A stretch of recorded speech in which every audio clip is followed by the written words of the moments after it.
My nephew saw me wearing a mini skirt and did something I had never expected, although I didn't mind it at all. Life has a strange way of catching you off guard. One minute, everything feels predictable, almost mundane, and the next, you're standing at the edge of a moment you never saw coming. That day was supposed to be like any other, a lazy Saturday spent catching up on chores around the house. But as I now know, some days have a way of unraveling everything you thought you knew about yourself. The afternoon sunlight poured through the living room windows, painting the hardwood floor with warm golden streaks. The house was quiet, save for the soft hum of the dryer spinning in the laundry room. I'd just finished folding a pile of towels and was about to tackle the closet, a task I'd been putting off for weeks. It was one of those chores that seemed simple on the surface, but had a way of turning into a full-blown project the moment you started digging in. I stepped into the bedroom and pulled open the closet doors, immediately feeling a pang of regret at the sight of the cluttered mess inside. Clothes I hadn't worn in years hung limply on mismatched hangers, their colors faded from disuse. Boxes of forgotten knickknacks teetered precariously on the top shelf, and shoes I didn't even remember owning were scattered haphazardly across the floor. With a sigh, I rolled up my sleeves and got to work sorting items into piles. Keep, donate, and toss. I was halfway through the process when I came across it, a skirt I hadn't seen in years. It was a mini skirt, deep black with a slight shimmer, and it instantly transported me back to another time. A younger, more carefree version of myself had worn that skirt back when nights were filled with laughter and dancing, and mornings didn't come with aching joints and responsibilities. Back when I was a bit wilder. I held it up, inspecting it with a mix of amusement and curiosity. Could it still fit? The thought was absurd. I hadn't worn anything that short in ages, but something about the skirt tugged at me, a whisper of who I used to be. I like to be like that again. On a whim, I decided to try it on, more out of curiosity than anything else. But who would have thought I would actually go back into those wild times again because of a clothing piece? Slipping into the skirt, I was surprised by how snug it felt, hugging my curves in ways that both embarrassed and intrigued me. I turned to face the mirror and, for a moment, I didn't recognize the reflection staring back. The woman in the mirror looked bold, confident, a far cry from the one who'd spent the last few years buried in routines and obligations. As I smoothed the fabric down over my thighs, a small laugh escaped me. "Still got it," I murmured, though my cheeks flushed at the audacity of even thinking that. I was about to change back into my usual sweatpants when the doorbell rang, its sharp chime cutting through the stillness of the house. I froze, my heart skipping a beat. Who could that be? I wasn't expecting anyone. My first instinct was to ignore it, but the bell rang again, more insistently this time. With a sigh, I grabbed a loose cardigan from the bed and threw it on, hoping it would at least somewhat downplay the outfit. When I opened the door, I was met with a familiar face, my nephew Liam, at 21. Liam wasn't the lanky teenager I remembered. He'd grown into a confident young man with broad shoulders and a casual charm that seemed to come effortlessly. He stood on the porch, a bag of tools slung over one shoulder, and a crooked smile on his face. "Auntie," he said, his voice warm and teasing, "you called about the leaky sink, remember?" The sink. I'd completely forgotten I'd asked him to stop by. My mind raced, trying to come up with a response, but Liam's eyes flicked downward, and for a split second, I saw his expression falter. His gaze lingered for just a moment too long before he quickly looked away, his cheeks coloring slightly. "Oh, right," I said, stepping aside to let him in. "Thanks for coming. The bathroom is down the hall." As he passed me, I felt an odd tension in the air. It wasn't anything I could put my finger on, but it was there, a shift, subtle but undeniable. I shook it off, chalking it up to my own self-consciousness. After all, I wasn't exactly dressed for company, and at that moment I suddenly asked myself, did I choose this skirt unconsciously because of him? But I shook my head. That couldn't be true. Liam set to work on the sink while I returned to bedroom, intent on finishing my closet project. But as I sifted through old clothes, I couldn't shake the feeling that something was different. There was a strange energy in the house, one that made me hyper-aware of every sound, every movement. I tried to ignore it, focusing instead on the task at hand. But then Liam's voice called out from the bathroom, breaking my concentration. "Auntie, can you give me a hand real quick?" Setting down the sweater I'd been folding, I walked down the hall and stepped into the bathroom. Liam was crouched by the sink, his sleeves rolled up to reveal his strong forearms, a wrench in one hand. The small space felt even smaller with both of us in it, and I had to fight the urge to step back. "What's up?" I asked, keeping my tone light. "I think the pipe stuck," he said, motioning to the faucet. "Can you hold this while I try to loosen it?" I nodded, leaning in to grab the faucet as instructed. Our shoulders brushed as he worked, and I felt a warmth radiate from him that caught me off guard. The proximity was innocent enough, but the air between us felt charged, as if we were both acutely aware of how close we were. Liam glanced at me, his eyes lingering for a moment before he looked away. "You look nice today," he said casually, though his voice held a note of something I couldn't quite place. "Thanks," I replied, my cheeks flushing. "It's just an old skirt I found in the closet. I was going to donate it," I added. "Well, it suits you," he said, a small smile tugging at the corner of his mouth. I laughed nervously, straightening up as he tightened the last bolt. "All done," he announced, standing and brushing his hands on his jeans. "Should be good as new." "Thanks," I said, stepping back to give him space. "You're a lifesaver."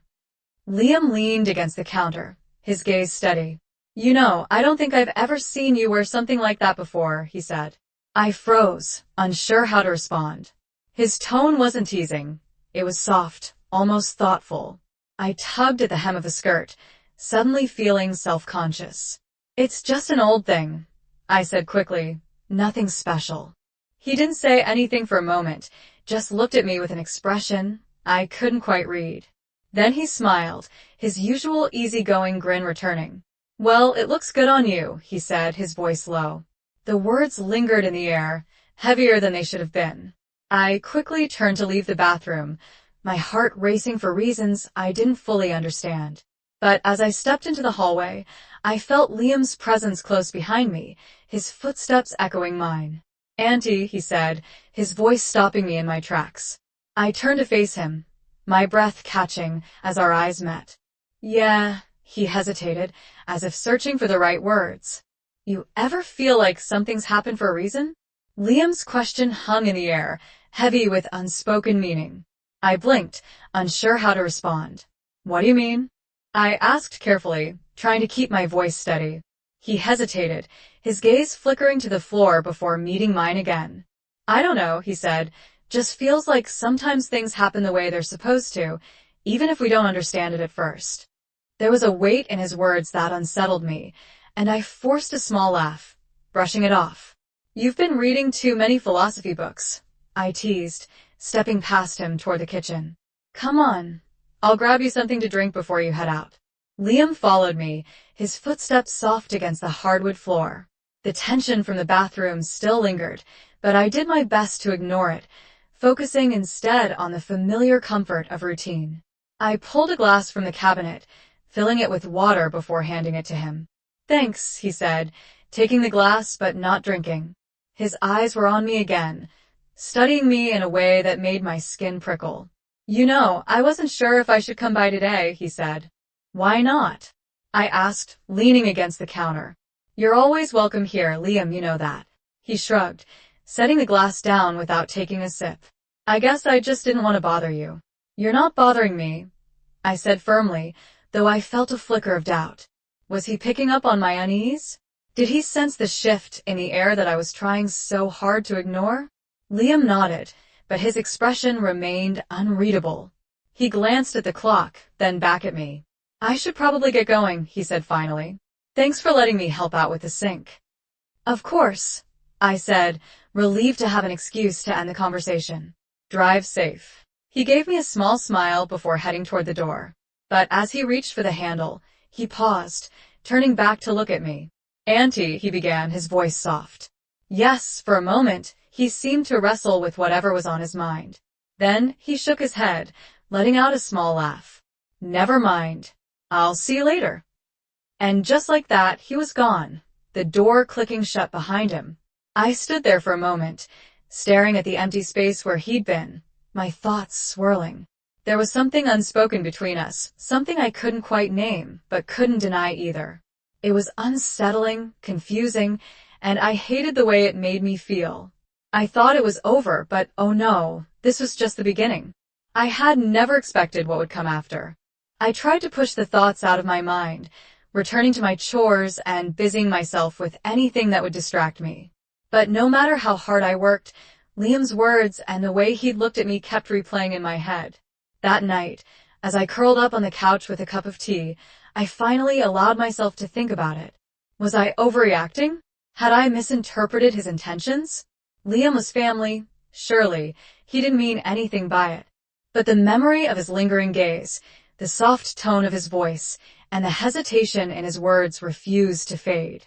Just as I started to convince myself it was nothing, my phone buzzed on the coffee table. I picked it up, my heart skipping a beat when I saw Liam's name on the screen. "Hey, Annie, can I ask you something?" I stared at the message, my mind racing. Why was he texting me now? What could he possibly have to ask? After a moment's hesitation, I typed back a simple response. "Of course, what's on your mind?" His reply came almost instantly. "I just keep thinking about today. You looked different." It surprised me. I guess my stomach twisted as I read the message. "Different how?" I typed back, though part of me didn't want to know the answer. There was a pause, a long one, before his next message appeared. "I don't know, you just seemed confident, like you were glowing or something." I blinked at the screen, unsure how to respond. Was this a harmless compliment? Or was there something more to it? My fingers hovered over the keyboard, debating how to reply. Finally, I settled on something neutral. I was just trying on old clothes, nothing serious. He read the message immediately, and I watched as the typing bubble appeared and disappeared several times. When his response finally came through, it made my breath catch. "You looked really good, I mean it." My heart pounded in my chest as I stared at the words. This wasn't normal. This wasn't the kind of thing a nephew should say to his aunt. And yet, I couldn't bring myself to shut it down outright. Instead, I typed back, "Thanks, Liam. That's sweet of you to say," hoping that would be the end of it. But deep down, I knew it wouldn't be. Sure enough, another message popped up moments later. "I don't know if I should say this, but I felt something today." "Did you?" My breath caught, my fingers trembling as I read the message. This was crossing into dangerous territory, and I didn't know how to handle it. Liam wasn't just anyone. He was family. Whatever he thought he was feeling, it wasn't right. But instead of shutting him down immediately, I found myself hesitating. Finally, I typed back, "Liam, I think you're confused. Whatever you're feeling, it's not real. It's just misplaced." His response came quickly maybe, but I can't stop thinking about it. "I'm sorry if this makes you uncomfortable. I just needed to tell you." I set my phone down. My hands were shaking, and the room felt colder, the air heavier. What had started as a simple visit to fix a sink had turned into something I couldn't quite comprehend. I wanted to believe Liam would let it go, that he'd move past whatever this was, but as I sat there staring at the unanswered message on my phone, I couldn't shake the feeling that this was only the beginning. The next morning, I woke up with a heavy feeling in my chest. The sunlight streaming through the curtains felt intrusive, as if it were shining a spotlight on all the things I didn't want to face. Liam's messages from the night before still lingered in my mind, replaying over and over like a song stuck on repeat. I had thought ignoring him would put an end to the strange tension, but the silence only seemed to make it worse. I busied myself with my usual routine, trying to find solace in the monotony of the day, coffee, laundry, tidying up the kitchen. But every so often, I'd catch myself glancing at my phone, half dreading and half expecting another message from Liam. By mid-morning, I convinced myself that maybe it was over. Maybe he'd come to his senses and decided to move on. But then there was a knock at the door. My stomach dropped. It was too early for mail, and I wasn't expecting anyone else. A nervous energy buzzed through me as I made my way to the front door. When I opened it, there he was, Liam, standing on the porch with his hands shoved deep into his pockets, his posture both casual and uncertain. "Liam," I said, my voice betraying my surprise. "What are you doing here?" "I was in the neighborhood," he said quickly, his words rushed and unconvincing. "Thought I'd stop by." I stared at him, trying to read his expression, but it was guarded. "You live 20 minutes away," I pointed out, stepping aside to let him in. "Since when do you come to this neighborhood?" He shrugged, avoiding my gaze. "I just wanted to check in, see how you're doing." I closed the door behind him, a mix of unease and frustration bubbling inside me. "I'm fine," I said, crossing my arms. "You could have texted." "Yeah, I know." He glanced around the room, fidgeting slightly. I needed to see you." My heart pounded, a warning bell ringing in my mind. "Liam," I began, my tone firmer now. "We need to talk." He looked at me, then his eyes searching mine. "About last night?" "Yes," I said, taking a deep breath. "What you said isn't appropriate. You're my nephew, Liam. This whatever you think you're feeling, it's not right." "I know," he said quickly, his voice laced with frustration. "I know it's not right. I've been telling myself that over and over, but it doesn't change how I feel." I shook my head, backing away slightly, as if distance could somehow diffuse the tension. "You're confused," I said. "You're projecting something onto me that isn't real." "It feels real," he said, stepping closer. "I can't stop thinking about you, Auntie. You're everything." His words hit me like a punch to the gut. My mind scrambled for the right thing to say, something that would shut this down without breaking him. "Liam, listen to me," I said, my voice trembling. "This isn't love. It's misplaced affection. I care about you, but not in the way you're thinking." "Look, I feel it as well," I continued, "but we have to ignore it." He ran a hand through his hair, his frustration evident. "I'm not asking for anything, okay? I just needed you to know." I needed to say it out loud. "Well, you've said it," I replied, my tone sharper than I intended. "And now you need to stop, for your sake and mine." For a moment, neither of us spoke. The air between us was thick, charged with unspoken emotions that I couldn't bring myself to acknowledge. Finally, Liam nodded, his shoulders slumping in defeat. "Okay," he said quietly. "I'll leave." He turned toward the door, and for a fleeting moment, I felt a pang of guilt. He looked so young, so vulnerable, and I hated the thought of pushing him away. But I knew it was necessary. This was a line that couldn't be crossed, no matter how much it hurt to enforce it.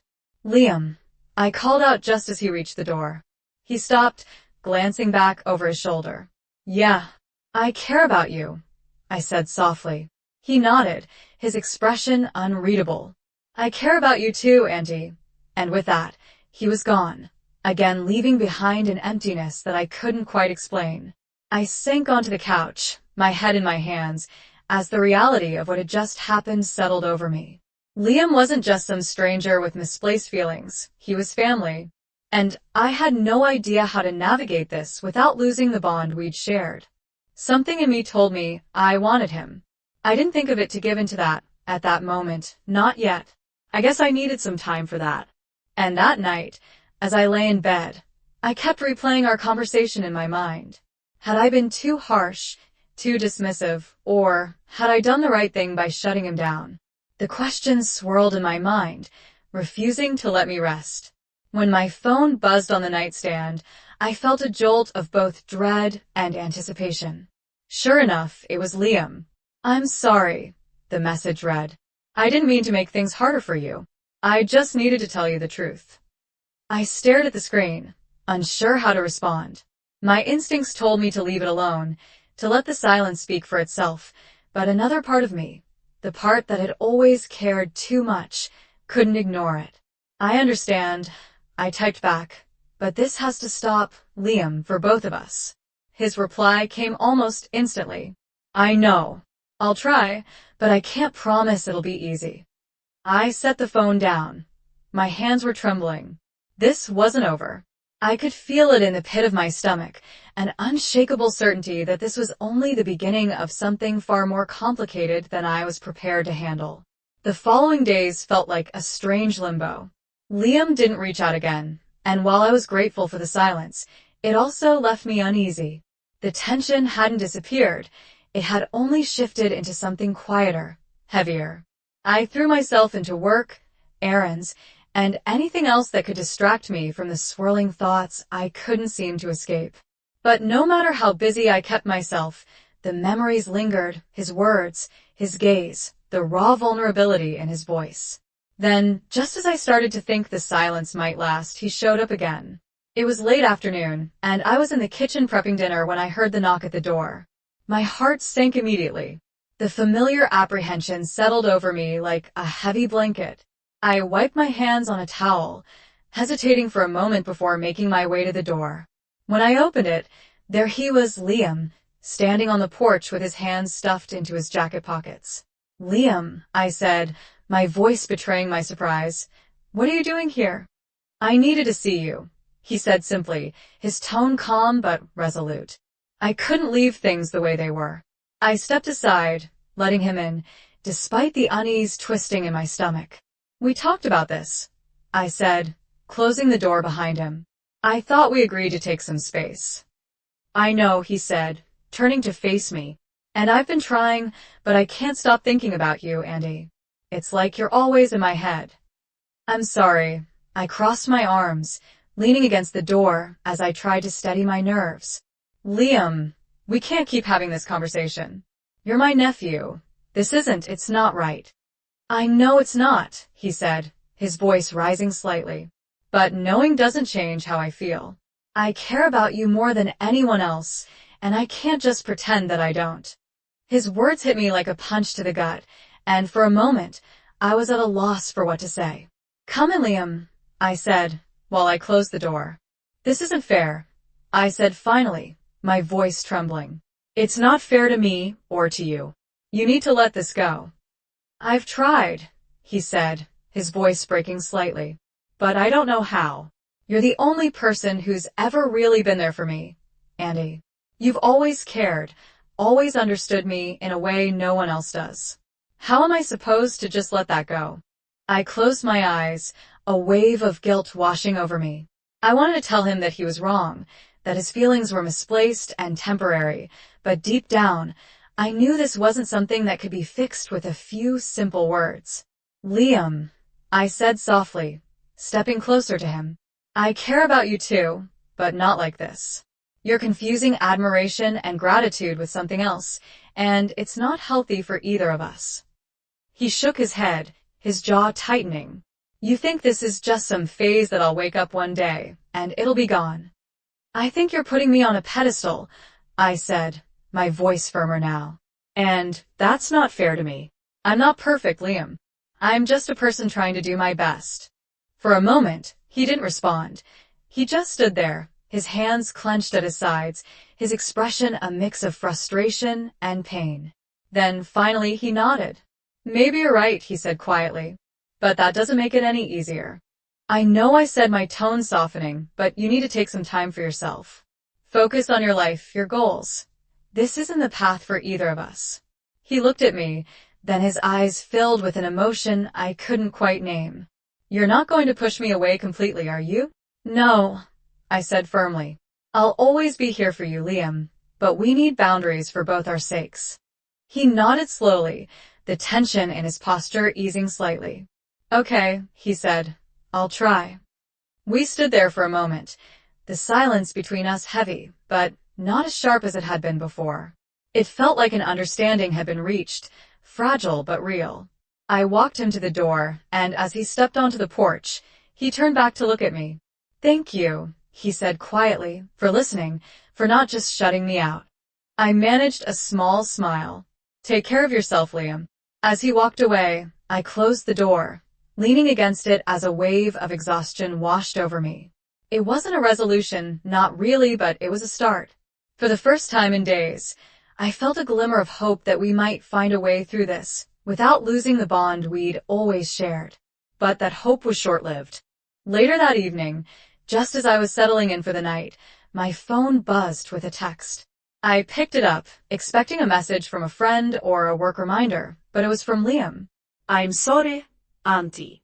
I know I said I'd try, but I can't stop thinking about you. I don't know what to do. I think back to you wearing that skirt. You just looked so good. It was as if you were young and wild again. My heart sank as I stared at the screen, the weight of his words pressing down on me. I typed back quickly, hoping to shut it down before it spiraled further. Liam, we've already talked about this. You need to let it go. And yes, I know I looked good, and to be honest, I did feel a lot wilder wearing that skirt. His reply came almost instantly. I'm trying, but it's like the more I try, the harder it gets. I need to see you. I set the phone down, my hands trembling. This wasn't over. It was becoming clear that Liam wasn't ready to move on, and I didn't know how to help him without making things worse. As I lay in bed that night, staring at the ceiling, a knot of dread settled in my stomach. Maybe I just had to invite him to my house so that we could talk, and maybe even more than that. The following morning, I woke to the sound of my phone vibrating on the nightstand. I groaned, rolling over to check the screen, expecting a work email or a reminder. Instead, Liam's name flashed across the display, a knot of unease tightening in my stomach as I sat up, debating whether to answer. When I finally picked up, his voice came through quiet but urgent. Andy, can I come by? I know it's early, but I need to talk to you. I hesitated, my mind racing. I wanted to tell him no, to insist on more space between us, but something in his tone, vulnerable, almost pleading, stopped me. All right, I said finally, come over. He arrived within half an hour, his car pulling into the driveway just as I finished my coffee. I opened the door before he had a chance to knock, stepping aside to let him in. His face was pale, his usual confidence replaced by a nervous energy that made me uneasy. He looked at me as he saw I was wearing the skirt again. What's going on? Anything wrong with that? I asked as he stepped into the living room, his hands shoved deep into his pockets. He didn't answer right away, instead pacing the room like he was trying to gather his thoughts. Finally, he stopped, turning to face me. I've been thinking a lot, he began, his voice strained. About us, about everything. Liam, I interrupted, my tone firm. We've already talked about this. I thought we agreed to take some space. I know, he said quickly, holding up his hands, and I've tried, I swear, but it's not working. I can't get you out of my head, Auntie. Every time I try to move on, it just comes back. I sighed, crossing my arms as I leaned against the back of the couch. Liam, I care about you, but this isn't healthy. You're holding on to something that isn't real. He shook his head, his frustration evident. It feels real to me, and I know you feel something too. You didn't deny it. I froze, his words hitting me like a thunderclap. What are you talking about? I asked. The way you look at me, he said, stepping closer, the way you hesitated when I asked if you felt anything. You didn't say no, Annie, and that's what's been driving me crazy. I need to know the truth. I felt the ground shift beneath me, a wave of guilt and confusion washing over me. Liam, this isn't about feelings. It's about what's right and wrong. You're my nephew. This, whatever you think this is, can't happen. His shoulders slumped, his gaze dropping to the floor. I know, he said quietly. I know it's wrong, but I had to say it. I had to let you know how I feel, even if it means losing you. You're not going to lose me, I said, my voice softening. But you need to let this go, for both our sakes. The silence that followed was heavy, the air between us charged with unspoken emotions. Finally, Liam nodded, his expression one of resignation. Okay, he said. I'll try. I turned to face him, crossing my arms as if the gesture could shield me from the storm brewing in his eyes. Liam, this isn't right, you know that. Even though we both may like it, it isn't right. I know it's not, he said, stepping closer. But that doesn't make it any less real. His presence felt overwhelming, the air between us charged with an intensity one couldn't ignore. I backed away instinctively, retreating toward the living room, but he followed, his gaze locked on mine. Liam, please, I said, my voice trembling. You're my nephew. This can't happen.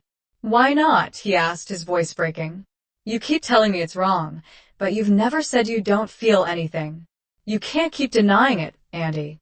I see it in your eyes. I froze. His words cut through me like a blade. Liam, this isn't about feelings, it's about doing what's right, and this isn't right. Then tell me you don't feel anything, he challenged, his voice low. Look me in the eyes and tell me there's nothing there. I opened my mouth to respond, but the words wouldn't come. The truth, the one I'd been avoiding, loomed between us, undeniable and impossible to ignore. My silence spoke louder than any denial, and I saw the flicker of recognition in his eyes. Auntie, he murmured, stepping closer.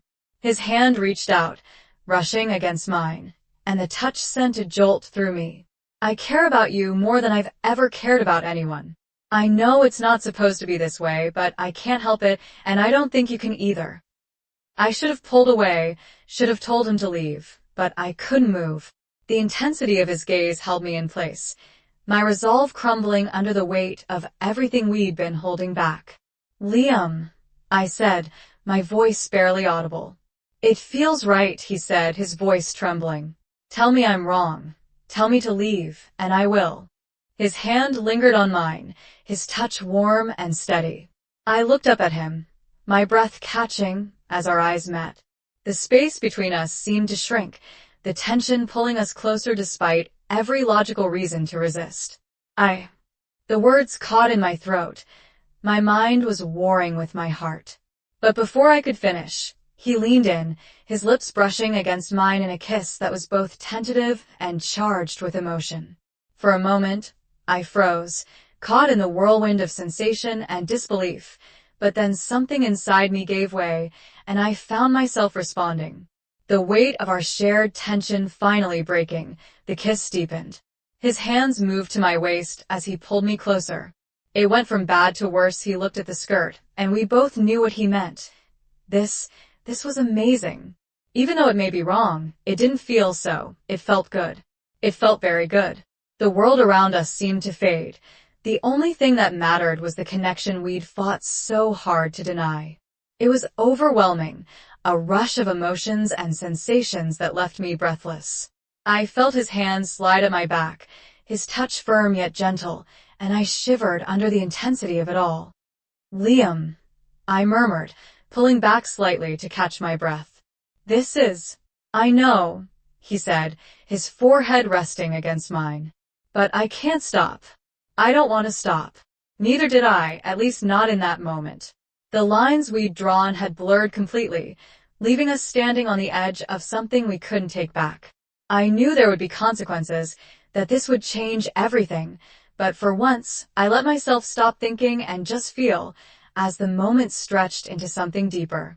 The weight of our connection became undeniable. It wasn't just about attraction or longing, it was about understanding, about filling a void we hadn't even realized was there. And in that moment, nothing else mattered. Until this day, I don't know if it is okay what we did. Since then, I haven't touched the skirt anymore. Do you think it is wrong what I did?